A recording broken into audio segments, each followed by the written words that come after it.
Bonjour à tous, j'espère que vous allez bien. Alors aujourd'hui, je voudrais vous parler d'une plante que j'aime beaucoup, c'est la Médinéa magnifica. Et aujourd'hui, je vous propose de parler en même temps de deux variétés. Alors, je vais vous les présenter les variétés. Alors, c'est pas les seuls, hein, donc c'est les variétés que moi j'ai. C'est d'abord la Medinilla Magnifica Flamenco que vous voyez là. C'est une très très belle plante que j'ai depuis cet hiver, hein, depuis le mois de janvier. Et en fait, c'est une plante originaire des Philippines, une plante épiphyte qui s'accroche justement en fait aux arbres et on voit en fait ces grandes feuilles hyper graphiques avec de grosses bractées qui ressemblent à des fleurs mais qui en réalité sont entre la feuille et la fleur puisque c'est des protections et la véritable fleur on en voit une là.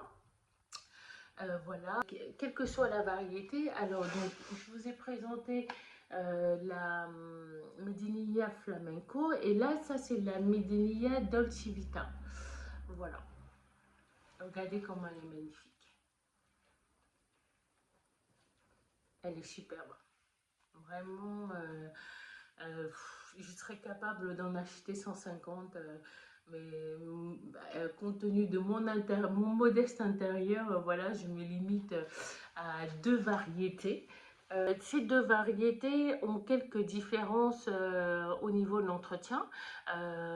C'est pour ça que je pense que je me suis trompée, j'ai fait quelques erreurs et j'espère que dans cette vidéo, les précisions que je vais apporter éclaireront d'autres personnes qui débutent et qui comprendront.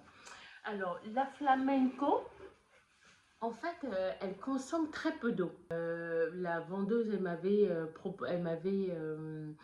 conseillé d'arroser environ 150 à 200 millilitres d'eau en fonction du pot. Vous voyez, là, je l'ai mis dans un pot en terre cuite parce qu'en fait, elle a le terreau de la jardinerie. Moi, je l'ai mis dans un pot en terre cuite de manière à ce que en fait sur cette plante là que la plante en fait elle s'évapore de manière uniforme parce que l'intérêt de la terre cuite c'est l'évaporation uniforme. Quand la terre elle est sèche au niveau du haut, elle est probablement sèche en bas puisque la terre cuite elle est poreuse. Ce qu'il faut savoir, c'est que la lumière va beaucoup jouer sur la consommation de l'eau en fait, par la plante. Donc, moi, je pense qu'il faut s'aider d'un testeur d'humidité comme celui-là, hein. Enfin, je ne fais pas de pub, hein. Il y en a plein, on peut prendre d'autres marques, mais moi, c'est celui que j'utilise. Et en fait, je l'enfonce dans le terreau et dès que je vois que le testeur est sur dry, et ben, dans ces cas-là, je l'arrose à nouveau. Donc, c'est vrai que quand on commence avec ces plantes-là, c'est important en fait de bien surveiller les premières fois et une fois qu'on a compris le rythme de consommation de la plante, voilà, donc on peut prendre un peu plus de liberté. C'est compliqué de se baser sur ce que les gens disent.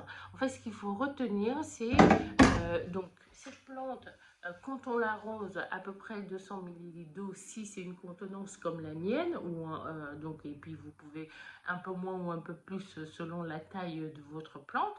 Et ensuite, on mesure, en fait, on s'aide d'un humidificateur, surtout si on débute.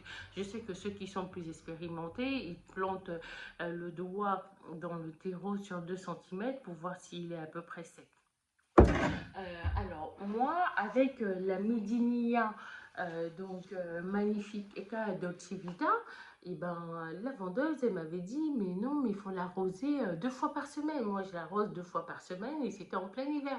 Je disais, mais je comprends pas. Enfin, et en fait, je me suis rendu compte que cette plante-là, elle consomme bien plus d'eau que l'autre. En fait, je n'ai pas d'explication, c'est un fait. Et du coup, ce que j'ai fait, c'est que je l'ai mis dans un pot en plastique. Et ça, c'est un cache-pot, mais à l'intérieur, il y a un pot en plastique pour que ça conserve plus d'humidité, parce que sinon, enfin, il faudrait que je l'arrose tout le temps, quoi. Après, bien sûr, il faut éviter, en fait, quand on arrose, on ne laisse pas dans le cache-pot l'eau stagner, hein, parce que ça entraîne le pourrissement des racines. Elle conseillait même de bassiner la plante, en fait. Donc, c'est-à-dire tremper le pot dans un bassin d'eau et puis après, ben, laisser la plante absorber ce qu'elle veut, la ressortir et puis après, laisser égoutter. Et donc avant de la remettre en fait dans son cache-pot. Et vous voyez là, je ne sais pas si on va réussir à voir. Celle-ci, elle est en fleurs. Et là, il y en a une. Alors, est-ce que je vais réussir à bien vous montrer? Là, qui commence à fleurir. Ce que je vous ai pas dit concernant l'arrosage, c'est que elle n'aime pas du tout l'eau calcaire. Absolument pas. Moi, je prends pas l'eau du robinet. Moi, ce que je fais, c'est que je prends de l'eau filtrée, hein, avec de l'eau de source. J'ai pas de pluie parce que je suis en appartement. Et donc de l'eau de source ou voilà, de l'eau volvique, mais surtout pas de l'eau. Surtout pas de l'eau du robinet. En fait, vraiment, quand on démarre avec cette plante-là, le gros risque, c'est le pourrissement en fait des racines. Moi, j'ai eu le problème avec une autre variété de plantes, c'est la Medinia magnifica lambada qui ressemble à la flamenco. Et, mais avec des boutons floraux beaucoup plus resserrés. Vous avez dû peut-être le voir en jardinerie. Et en fait, quand j'avais acheté la plante à la jardinerie, j'avais vu en fait qu'il y avait de la donc il y avait de la moisissure déjà sur les racines. Et bien évidemment, quand je suis rentrée chez moi, même en faisant les précautions d'arrosage, ben, la plante elle a été malade et elle a perdu toutes ses feuilles.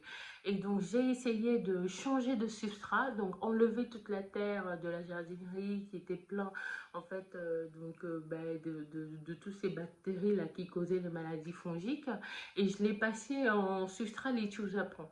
Si vous avez déjà en fait cultiver la médinéa en laitue au Japon, ce qui se trouve aussi en jardinerie. Je crois que Truffaut, ils en font du laitue au Japon, mais bon, vous pouvez trouver sur internet, il y en a même qui fabriquent leur propre pont.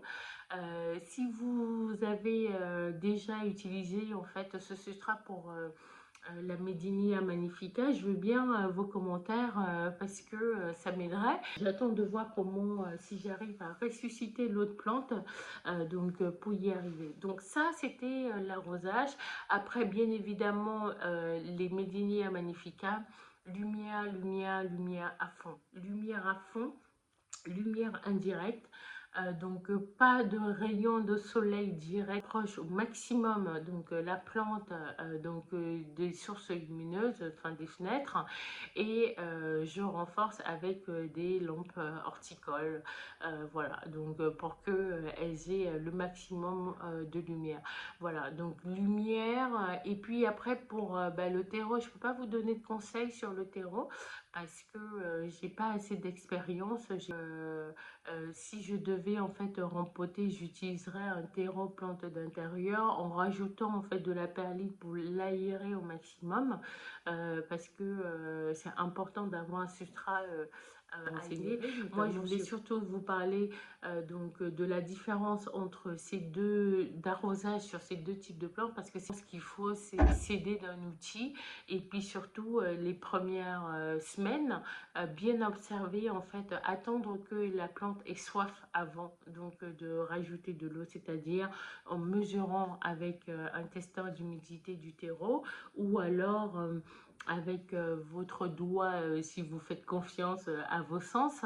Et puis une fois effectivement donc que la plante a soif, et l'arroser de nouveau et bien sûr l'exposer au maximum. Si vous n'avez pas assez de lumière, bah, dans ces cas-là, il faut renforcer avec une lampe horticole. Si vous n'avez pas les moyens d'avoir une lampe horticole, bah, dans ces cas, n'achetez pas la plante parce qu'elle va souffrir et elle ne boira pas assez d'eau si elle n'a pas assez de lumière, et l'eau va créer un pourrissement des racines avec des maladies fongiques. Voilà.